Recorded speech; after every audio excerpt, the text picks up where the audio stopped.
Então, extinção é um processo natural que ele acontece dentro da história evolutiva dos organismos e é um processo onde tem o completo desaparecimento ou desaparecimento total de um organismo. No entanto, na Terra existiram cinco grandes ciclos de extinção no planeta Terra. Atualmente, nós estamos no 6º grande ciclo de extinção. Então, hoje em dia, os processos de extinção, eles não são mais naturais, né? Então, acontece que hoje o homem, a espécie humana, tem interferido de forma muito significativa na extinção dos organismos. Então, quais seriam esses fatores atuais que estão levando a gente a estar na 6ª grande onda de extinção? Desmatamento, que gera a perda de hábitats, né? As alterações climáticas, que vêm grande parte das ações antrópicas, ou seja, das ações dos seres humanos, a introdução de espécies exóticas em ambientes que elas não existiam, né? Então, tudo isso gera um processo de extinção mais acelerado. Então, a extinção é um processo natural que ocorre ao longo dos anos. Atualmente, o homem acelerou esse processo de extinção com esses fatores que eu citei, alguns desses fatores, né? Agropecuária, desmatamento, ocupação irregular do solo, pastagem, enfim, uma série de fatores que antes não existiam. Então, a IUCN, que é uma organização internacional, ela é uma organização que reúne, que promove a discussão sobre o status de conservação das espécies no mundo. Então, existem critérios onde as espécies são avaliadas e são elencados entre as que correm mais perigo, das que não correm perigo ou das que não puderam ser avaliadas porque não tem dados, né? Então, elas vão de extintas na natureza, né? Como a gente tem o caso do dodô, extintos, mas ainda com populações em ambientes controlados, como zoológicos, refúgios, né? Até as espécies que estão amplamente distribuídas e que não sofrem nenhum tipo de ameaça.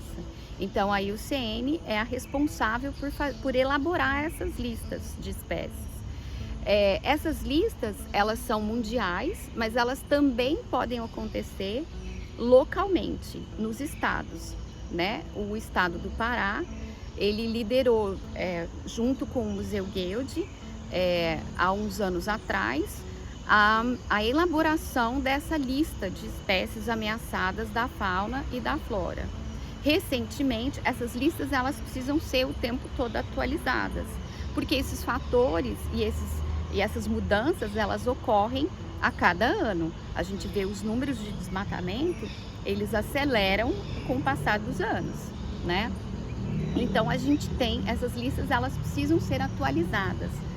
Quando o Museu Guild, participando com os seus pesquisadores nessa discussão, foi-se então elaborada a primeira lista de espécies ameaçadas da fauna do estado do Pará.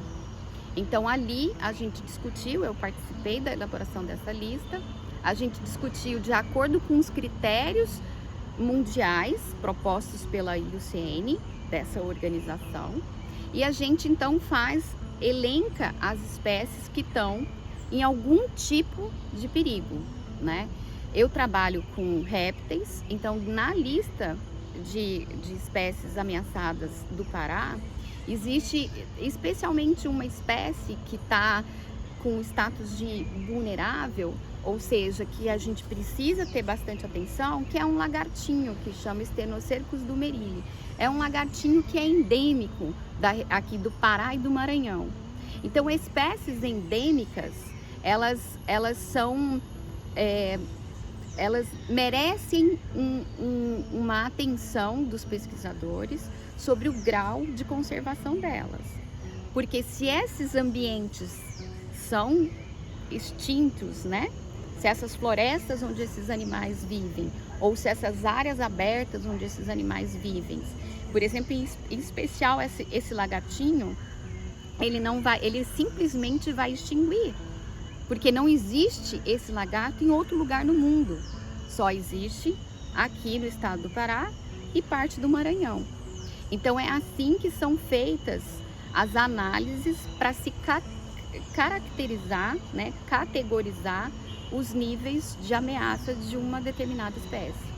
Bom, o Museu Guild é uma instituição centenária, né, que tem contribuído ao longo da história do Brasil com o conhecimento da biodiversidade, em especial, com foco especial na Amazônia.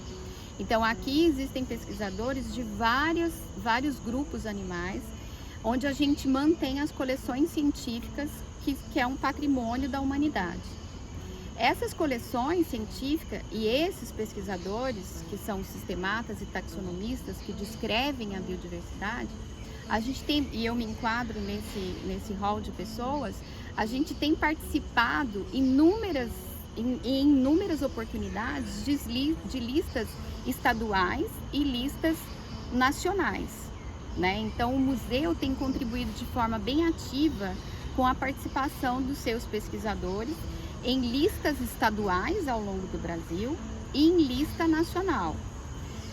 Vale a pena reforçar que a primeira lista do estado do Pará, ela foi organizada com a participação, né, do estado, do governo do estado, mas ela foi organizada e liderada pelo Museu Guild, né, pelos pesquisadores do Museu Guild, em parceria com outros pesquisadores de outras regiões do Brasil. Então, o nosso destaque, a nossa participação, ela tem sido de muito protagonismo nessas ações nacionais e estaduais. Bom, como eu falei, talvez um dos grandes riquezas do Brasil nem seja a sua riqueza só mineral, né? A gente sabe que hoje em dia o Brasil é um país mega diverso e é reconhecido mundialmente por essa diversidade biológica. Então, só aí já valeria em si a gente preservar essa riqueza toda que nós temos. Mas essas riquezas todas, elas geram serviços ecossistêmicos. A gente sabe que se a gente tirar uma samalmeira do ambiente, né, uma árvore enorme do ambiente, todo aquele ambiente é alterado, aquele solo pode ser erodido, aquele ambiente onde é floresta pode virar um deserto.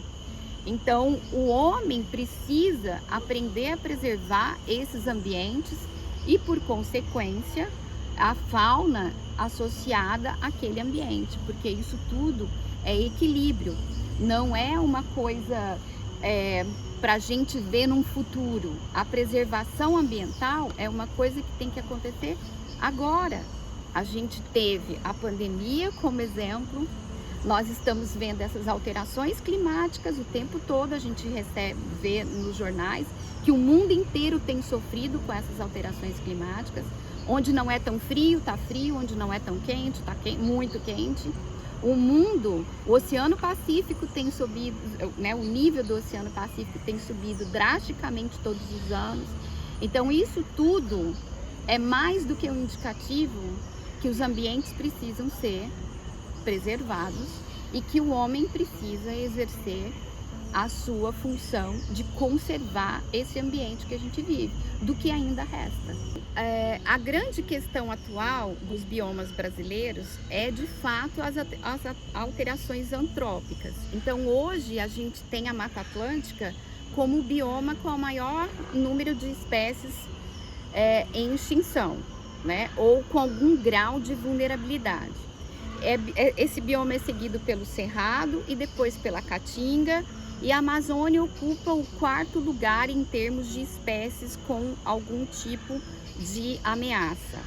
Mas vale a pena contextualizar esses números, considerando que isso tem aumentado com o passar dos anos em função de como eu falei, dessas mudanças todas de ambiente, as mudanças todas climáticas. Tem espécies que são sensíveis, por exemplo, os anfíbios, que são os sapos, as rãs e as pererecas, fazem parte de um grupo que sofre muito com essas mudanças climáticas, porque são animais que precisam de um ambiente específico para reproduzir e para viver. Então eles são considerados muito como indicadores do ambiente. Então na Amazônia o que a gente tem visto são essas perdas constantes da cobertura vegetal, né? A gente tem uma região aqui na Amazônia que chama Arco do Desmatamento, que é a região onde o progresso, né, onde as cidades têm avançado em direção à mata. Então esse arco do desmatamento tem sido uma região que sofre mais com essas ameaças antrópicas. Então isso é um ponto a ser considerado. Um outro ponto a ser considerado quando a gente fala em números de espécies com algum tipo de vulnerabilidade ou ameaça, quando a gente fala sobre endemismo, né? O que é endemismo? Endemismo são espécies que ocorrem só naquela região, no mundo inteiro, né? Eu citei o caso do lagarto, do Stenocercus dumerili, que é endêmico do Pará e do Maranhão. Então, a Amazônia é um ambiente que não tem muitos endemismos como a Mata Atlântica, como o Cerrado, como a Caatinga. Esses ambientes têm espécies que só ocorrem nesses ambientes, e isso eleva o número de espécies para esses ambientes que estão sofrendo algum tipo de pressão. Claro, relativizando com a perda de hábitat em todos os biomas. Então, hoje a Amazônia sofre pressões antrópicas e isso reflete muito no número de espécies que tem algum grau de ameaça. E o que a gente sempre comenta é que o Brasil é um país mega diverso. Tem espécies que nem são conhecidas e que estão deixando de existir em determinados biomas, porque existe toda uma diversidade biológica que ainda precisa ser descrita. Por isso que é importante preservar esses ambientes, preservar esses ambientes que possam sustentar essas espécies que são endêmicas, e por isso que essas listas são tão importantes para nortear as políticas públicas. Olá, boa tarde, me chamo Samuel Gomides e sou biólogo. Bem, eu vou falar para vocês um pouco sobre as ameaças à biodiversidade amazônica, como isso tem gerado bastante preocupação nos últimos tempos. A Amazônia vive hoje um grande problema relacionado à falta de políticas públicas que combinem o planejamento urbanístico, políticas sociais para proteger os cidadãos socialmente vulneráveis e que também sejam capazes de promover o desenvolvimento regional. Isso tudo tem que estar atrelado à proteção ambiental da região. Essa combinação catastrófica de crescimento desordenado e falta de políticas que regulem a proteção ao meio ambiente tem gerado a expansão urbana desordenada ao custo de perdas ambientais bastante expressivas. E isso tudo ainda acontecendo sem garantir que as pessoas tenham condições mínimas adequadas para a sua sobrevivência, como acesso à alimentação saudável, saneamento básico e saúde. Então, por isso nós temos visto desmatamentos aumentando e o nível de pobreza e falta de acesso a recursos básicos para grande parte da população. E junto a isso, então, a gente vem observando um aumento da destruição de áreas naturais e perdas de ambientes e dos organismos que vivem nesses locais. As principais ameaças à biodiversidade da Amazônia são o avanço do desmatamento ilegal, muito deles em função da grilagem de terras, falta de fiscalização, a extração de madeiras, a mineração e garimpo ilegal e também as queimadas que têm se tornado bastante evidentes nos últimos tempos. Nós temos também observado o avanço de lavouras e de pastagens que levam também a esse processo de perda de áreas naturais de forma muito acelerada e, inevitavelmente, isso acaba acumulando prejuízos que geram outros problemas ainda maiores, como o processo que nós temos observado nos últimos anos das mudanças climáticas, que têm se tornado cada vez mais evidentes. Observamos em 2023 uma seca muito severa, 2024 também caminha para ser um ano de seca bastante grave, muito em função dessas mudanças climáticas associadas, então, à alteração do ambiente. As mudanças climáticas já são uma realidade, né? Isso tem afetado a produção agrícola, o acesso à água e também afetado a floresta como um todo, né? Gerando a morte de diversos organismos que no futuro pode se tornar ainda mais grave. E para a gente frear essas mudanças climáticas, nós precisamos combater a causa delas, que tem origem principalmente nessa destruição de ambientes naturais, queimadas e essa emissão de gases do efeito estufa. Portanto, é primordial que nós façamos, então, se cumprir a legislação e que as políticas públicas sejam voltadas para combater as mudanças climáticas.